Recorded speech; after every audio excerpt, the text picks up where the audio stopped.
തൊലി കറുത്തുപോയ ഏത്തപ്പഴം വെറുതെ കളയല്ലേ.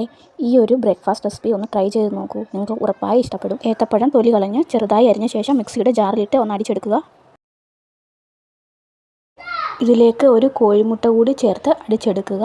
ഇനി ഇതിലേക്ക് 1 കപ്പ് ഗോതമ്പ് പൊടിയും 2 ടേബിൾ സ്പൂൺ പഞ്ചസാരയും ചേർത്ത് ഒന്നുകൂടി മിക്സ് ചെയ്യുക.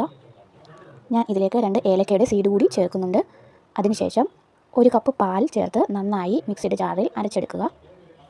ദോശമാവിൻ്റെ പരുവത്തിലായിരിക്കണം മാവ് ഉണ്ടാക്കിയെടുക്കേണ്ടത്.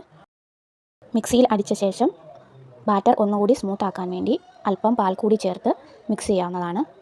ഇനി ഇതിലേക്ക് ഉപ്പ് ചേർക്കേണ്ടതാണ്. ആവശ്യത്തിന് ഉപ്പ് ചേർത്ത ശേഷം നന്നായി മിക്സ് ചെയ്യുക.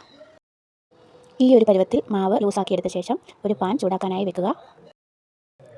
പാൻ നന്നായി ചൂടായ ശേഷം ഒരു തവി ബാറ്റർ തവയിലേക്ക് ഒഴിച്ച് നല്ല ഹൈ ഫ്ലെയിമിലിട്ട് വേവിക്കുക. ഇതിൽ നിന്നും ചെറിയ ബബിൾസ് വരാൻ തുടങ്ങും. അപ്പോൾ അത് മറിച്ചിടുക.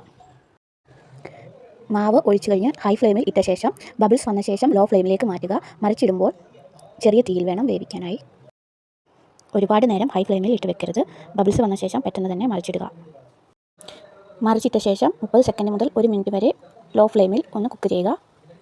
കുട്ടികൾക്കും മുതിർന്നവർക്കും ഒക്കെ ഒരുപോലെ ഇഷ്ടപ്പെടുന്ന വളരെ ഹെൽത്തി ആയിട്ടുള്ള വളരെ എളുപ്പത്തിൽ ഉണ്ടാക്കിയെടുക്കാവുന്ന ഒരു ബ്രേക്ക്ഫാസ്റ്റ് റെസിപ്പിയാണ്.